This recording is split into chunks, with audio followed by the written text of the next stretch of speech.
Hola, ¿qué tal? Bienvenidos a este breve vídeo en el que vamos a explicar en 3 sencillos pasos cómo calcular la prestación de incapacidad temporal.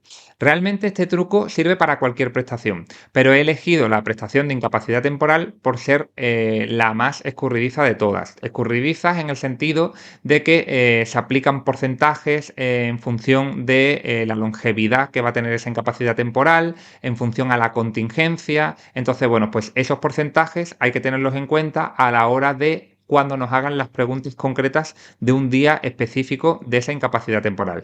En el caso, por ejemplo, del nacimiento y cuidado del menor, pues el porcentaje global es un 100%, entonces es una pregunta mucho más sencilla. En la incapacidad temporal tenemos que tener en cuenta también el concepto del pago delegado y, al fin y al cabo, no tanto en el texto del supuesto, sino en el texto de la propia pregunta, es donde podemos cometer algún error si no estamos alerta sobre lo que nos están preguntando. Bien, pues traigo este ejercicio en el que vamos a practicar con 12 posibles escenarios, algunos más sencillos, otros más tramposos, ahí es donde tenéis que tener cuidado, pero la regla es siempre la misma. Lo primero, y esto va a servir para cualquier pregunta de incapacidad temporal, va a ser, o para cualquier prestación incluso, determinar qué contingencia está teniendo lugar, cuál es el hecho causante, ¿de acuerdo? Determinante de que va a ser necesaria el auxilio de la acción protectora del sistema y, en consecuencia a esa contingencia, pues a veces se nos va a exigir un periodo mínimo de cotización y otras no. Efectivamente, lo has oído bien, hay veces que no se exige periodo mínimo de cotización. Si estás familiarizado con la oposición, sabrás que en 3 de las 4 posibles contingencias no se va a exigir ese periodo mínimo de cotización y solo en una, la enfermedad común, sí que se va a exigir. Por tanto, como en enfermedad común que te acabo de decir, sí que se exige, ¿cuándo no se va a exigir? En las otras 3. Una es el otro tipo de contingencia común que existe, que es el accidente no laboral. Yo voy por la calle paseando, me tropiezo y tengo un traspié, pues si eso va a concluir siendo una incapacidad temporal, porque se te rompe una pierna y tú necesariamente para trabajar necesites caminar, por ejemplo, pues es un accidente no laboral. En ese caso, a menos que vayas de camino al trabajo, se consideraría un accidente in itinere y eso sí tendría la consideración de accidente laboral, ¿vale? Pero imaginemos que estamos simplemente en un escenario normal de un paseo en un fin de semana, por ejemplo, y sucede esa caída, ¿vale? Las otras dos contingencias, que son las contingencias profesionales, accidente de trabajo y enfermedad profesional, muchas veces lo vais a ver abreviado como ATEP, ¿vale? AT, accidente de trabajo, EP, enfermedad profesional. Pues nunca van a exigir periodos mínimos de cotización. Por tanto, lo primero que tenemos que saber es que la contingencia del hecho causante, cuál va a ser, para así aplicar o no ese periodo mínimo de cotización. Los periodos mínimos de cotización varían según las prestaciones. En este caso, solamente nos vamos a ceñir a la incapacidad temporal, por tanto, vamos a saber o vamos a aplicar esa cotización mínima de 180 días en los últimos 5 años, ¿vale? Estas siglas son las de periodo mínimo de cotización, lo habrás visto seguramente en bastantes manuales. Después vamos a calcular la base reguladora diaria. Lo he dicho en otros contenidos, una base reguladora lo que pretende es regular determinadas bases de cotización.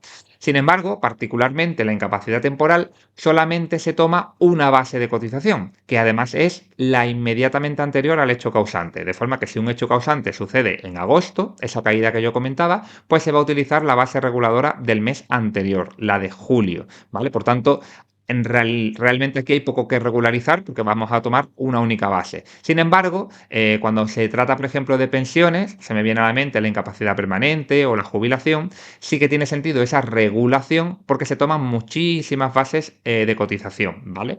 En casi todas las prestaciones, la única salvada de hecho es incapacidad temporal, las bases de cotización que se toman son las anteriores al mes previos al hecho causante, es decir, hay que retroceder 2 meses atrás. Por ejemplo, el nacimiento y cuidado del menor, si el hecho causante hubiese tenido en agosto, no se toma de referencia la base de cotización de julio, sino la de junio, porque es la anterior al mes previo, 2 meses atrás, ¿vale? Y eso corre para todas las prestaciones, excepto para la incapacidad temporal, que se toma la del mes inmediatamente anterior.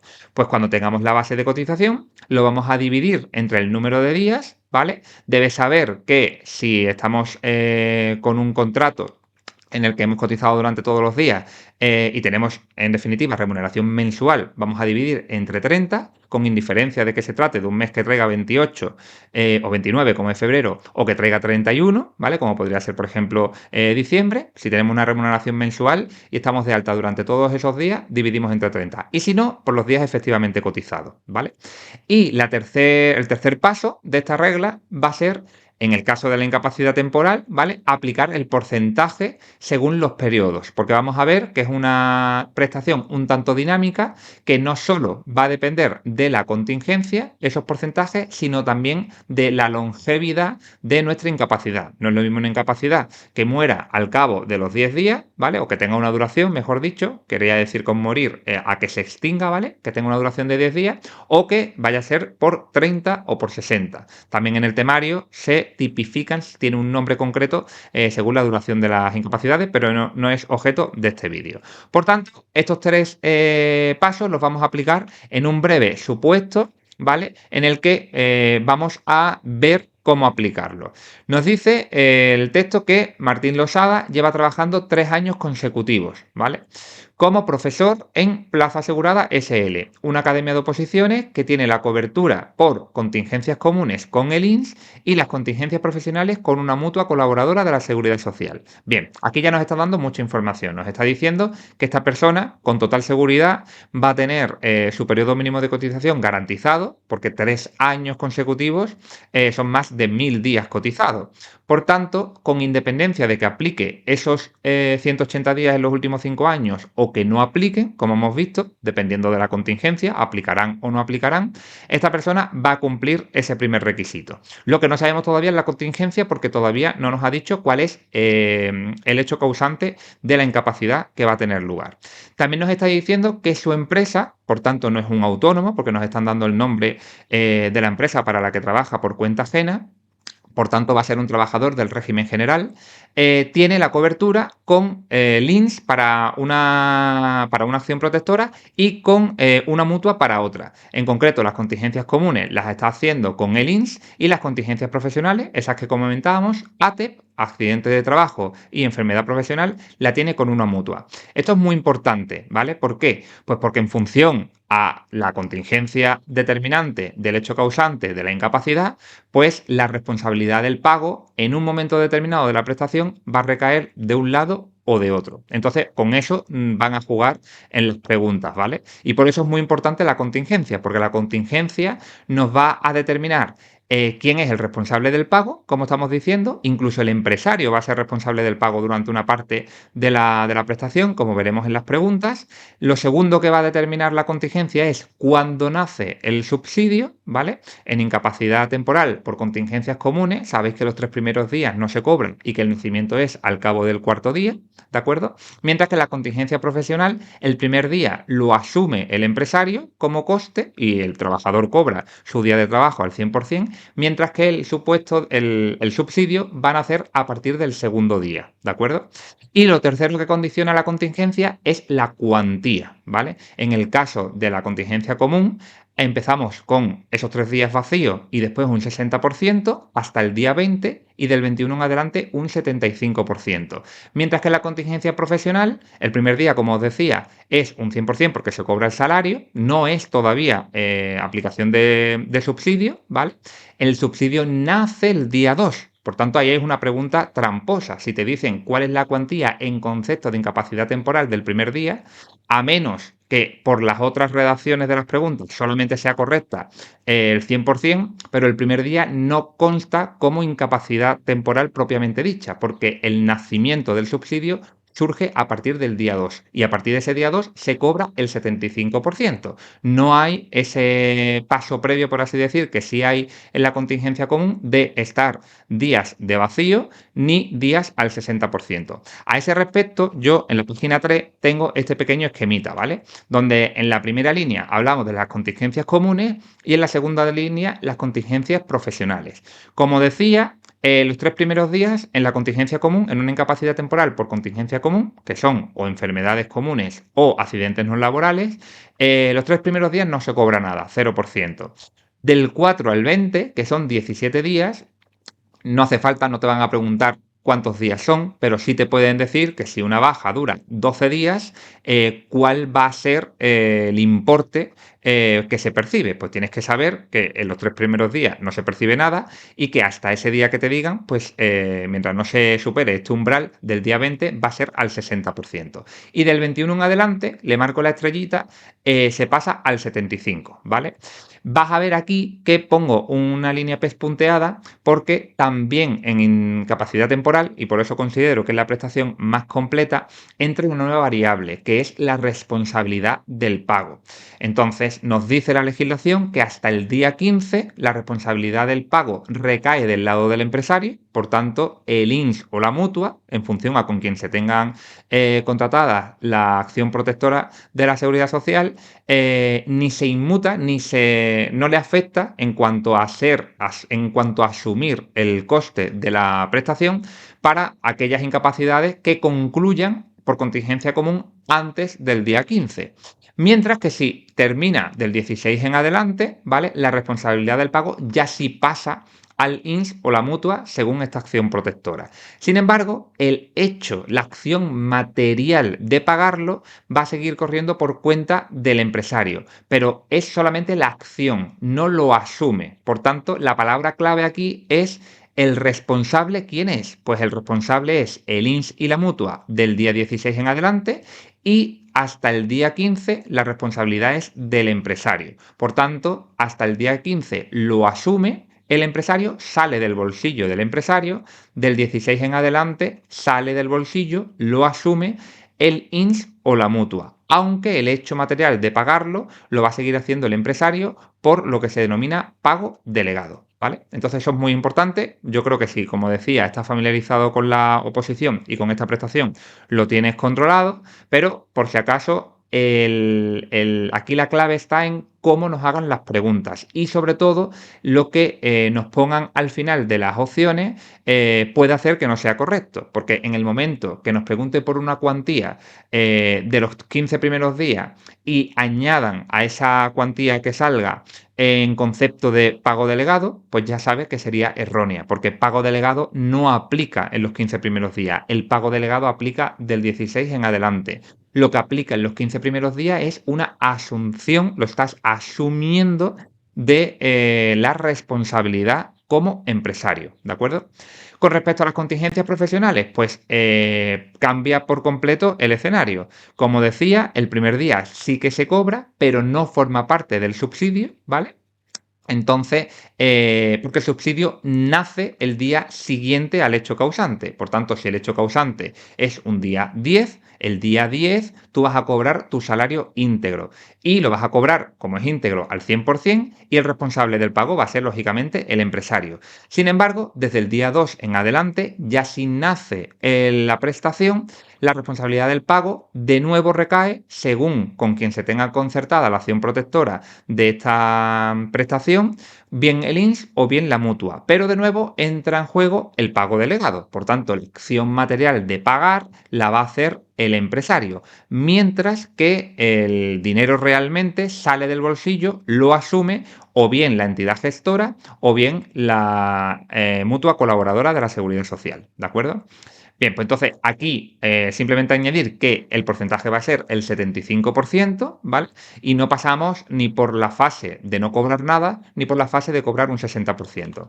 Aquí puedes ver que, aunque el pago delegado se inicia el día 16, el nacimiento del subsidio es el día 4, dado que los 3 primeros no se cobra nada, ¿vale? Entonces, bueno, pues este esquemita te da mucha información. Te da la información no solamente de las contingencias y de las cuantías, sino también del pago delegado y del nacimiento del derecho. En el caso de las contingencias comunes, el derecho nace el día 4. En el caso de la contingencia profesional, el derecho al subsidio nace en el día 2, o como dice la ley, el día siguiente al hecho causante, ¿vale? Bien, pues ahora vuelvo a la página 1 y vamos a ver, o vamos a terminar de leer el supuesto, ¿vale? Porque lo que he hecho, he tratado de, a través de una pequeña introducción del texto, poner las reglas del juego sobre la mesa para ahora pasar a aplicar estas 3 reglas y después ya empezar a jugar con los 12 mini enunciados que os voy a proponer.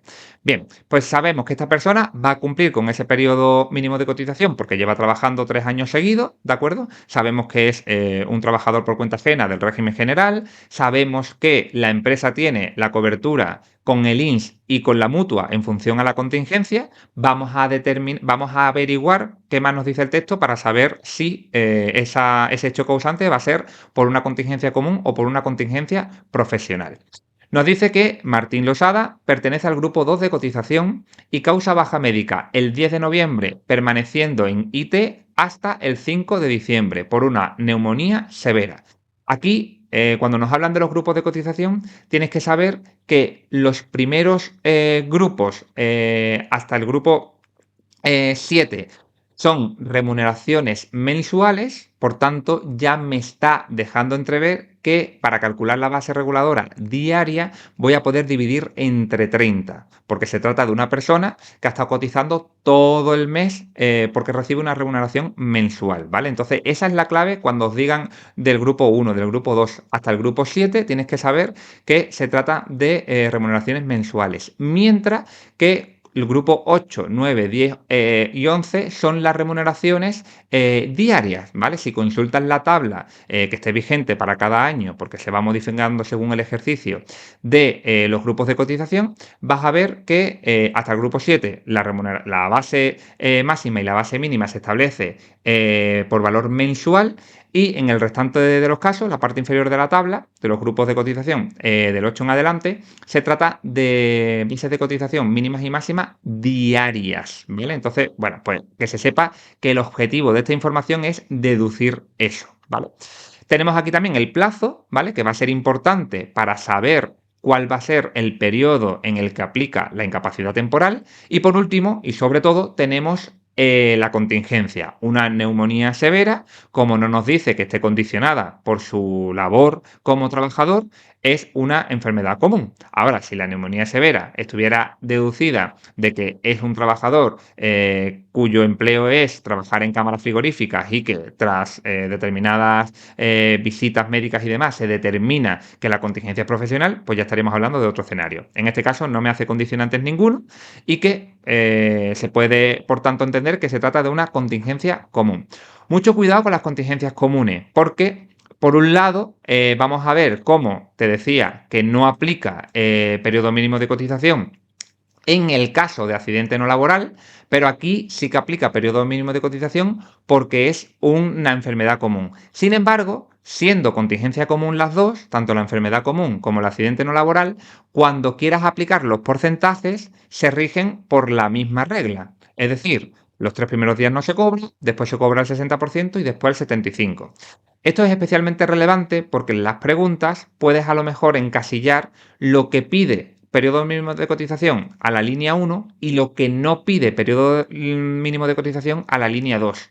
Entonces, ten en cuenta que aquí, en esta línea 1, entra tanto la enfermedad común, a la que sí que le exige el periodo mínimo de cotización de 5 años, de 180 días en los últimos 5 años, pero también entra aquí esos accidentes no laborales a los que no se le exige periodo mínimo de cotización, pero sigue siendo una contingencia común y por tanto se rigen por estos porcentajes, ¿vale? Sin embargo, ATEP, accidente de trabajo y enfermedad profesional, ambas son contingencias profesionales, a ninguna de las dos se le va a pedir periodo mínimo de cotización y las dos van a entrar por la segunda línea, como hemos visto anteriormente, ¿vale? Entonces, mucho cuidado con eso, ¿vale? Que el accidente no laboral, una cosa es que no se le pida periodo mínimo de cotización, pero otra cosa distinta es que se vaya a regir por los porcentajes de las contingencias profesionales. No, se rige por los porcentajes de una contingencia común porque es lo que es, ¿vale?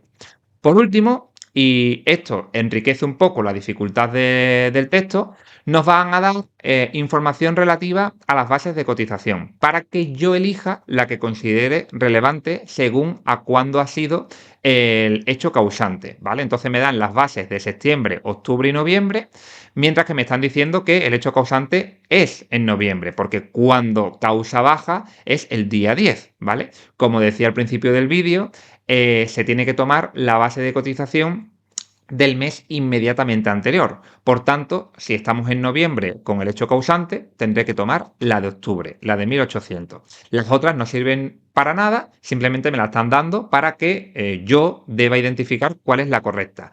Fíjate que además me dice que son contingencias comunes, ¿vale? Aquí, como es una contingencia común, tengo que utilizar directamente esta base. Pero si se tratase de una contingencia profesional, no tomo de referencia la contingencia común, sino las bases de las contingencias comunes, sino la base de cotización de las contingencias profesionales. Las contingencias profesionales, sus bases se calculan igual que las comunes, pero añadiendo las horas extraordinarias del año anterior. Por tanto, en este caso no aplica porque son contingencias comunes, tengamos en cuenta la información del supuesto que nos pueda dar al respecto. Muchas veces te encontrarás textos en los que te dice el año anterior no realizó ninguna obra extraordinaria. En ese caso, súper sencillo, porque no hay dudas. Las bases de cotización por contingencias comunes van a ser iguales a las bases de cotización por contingencias profesionales. Porque como te decía, como las bases de contingencia profesional a las bases de contingencia profesional se calculan con las comunes más las horas extraordinarias del año anterior, si le añadimos 0, nos quedamos igual, ¿vale? En este caso sí que nos decían esto para despistar, ¿vale? Pero como tenemos una contingencia común, no nos va a hacer falta utilizar ese importe en absolutamente para nada.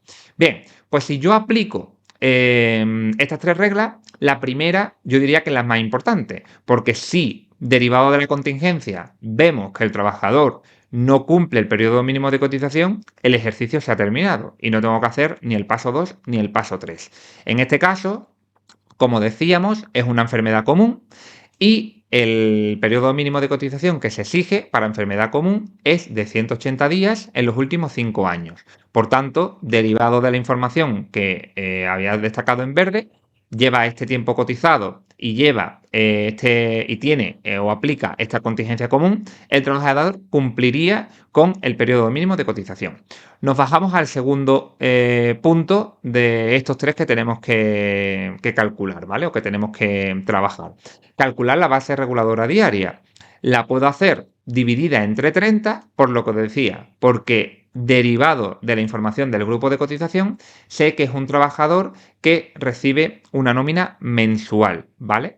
Entonces, pues tomo de referencia la base de cotización del mes correspondiente, en este caso, como el hecho causante sucede en noviembre, la base de cotización que tengo que utilizar para calcular la base reguladora. No liad estos dos conceptos, una cosa son las bases de cotización mes a mes y otra cosa son las bases reguladoras, ¿vale? Pues tendré que tomar la de octubre, porque el mes inmediatamente anterior a noviembre es octubre. 1800 entre 30, ¿vale? En el examen no se permite calculadora, pero siempre los números son bastante amigables de trabajar, ¿vale? Podéis tachar este 0 con este 0, como se hacía en el colegio, para simplificar y tener un resultado un poquito más amigable, y me quedaría 180 entre 3, que es 60, ¿vale?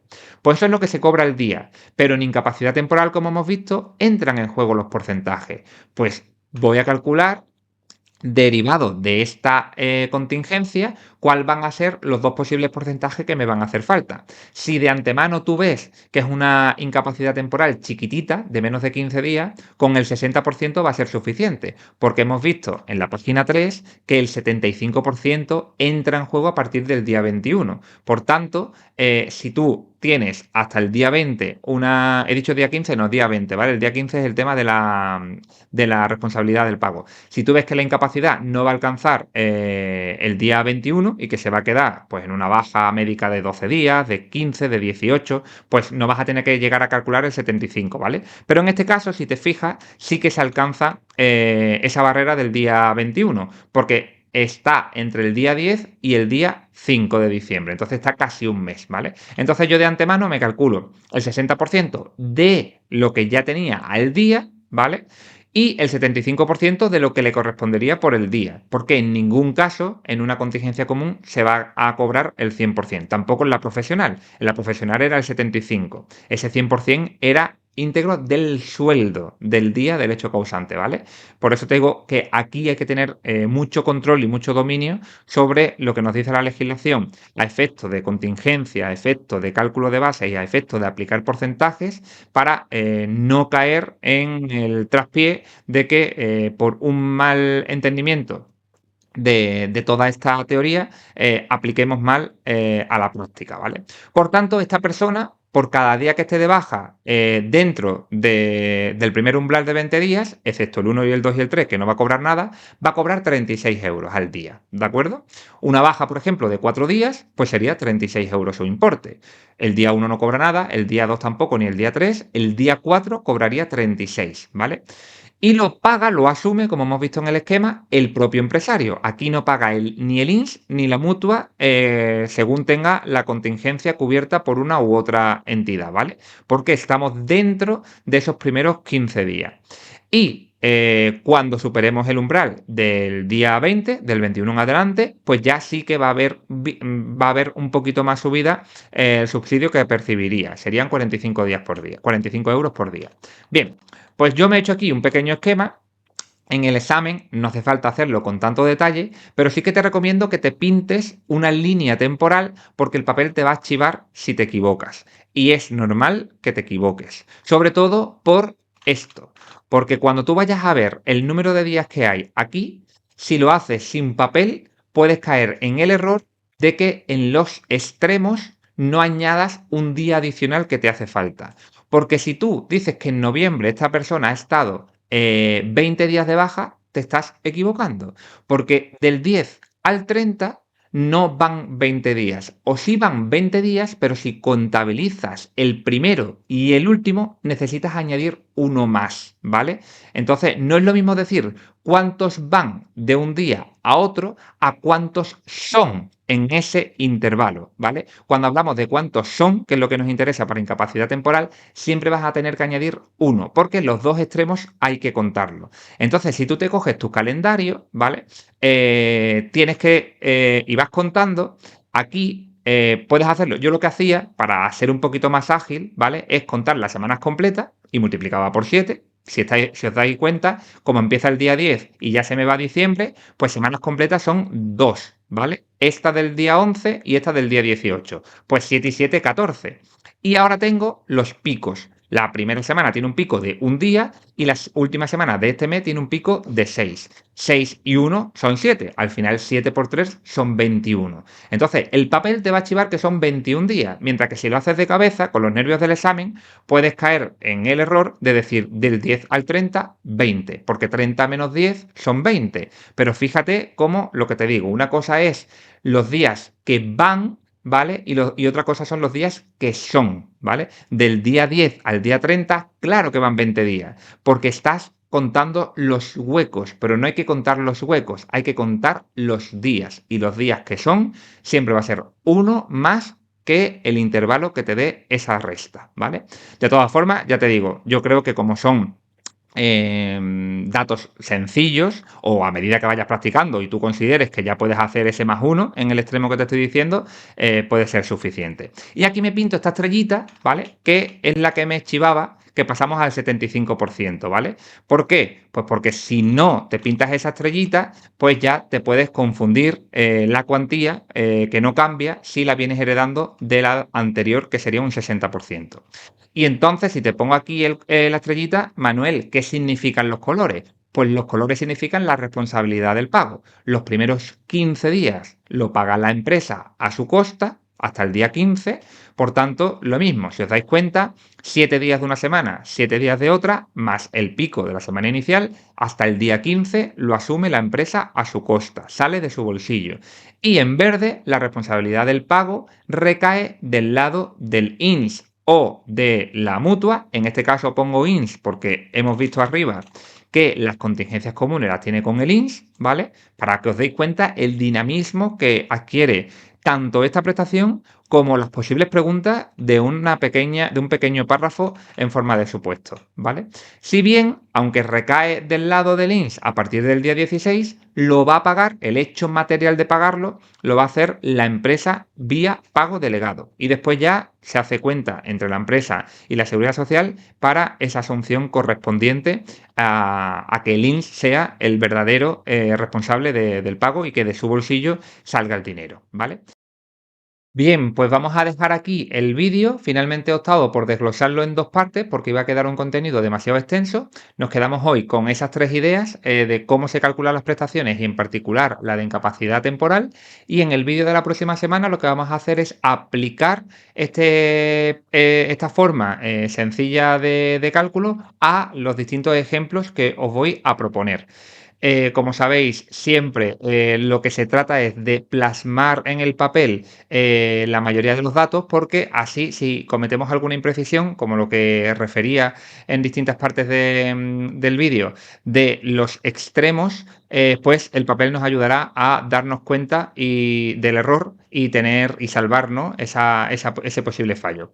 Espero que te haya gustado el contenido porque hemos llegado a nuestro destino. Hasta luego. Muchas gracias.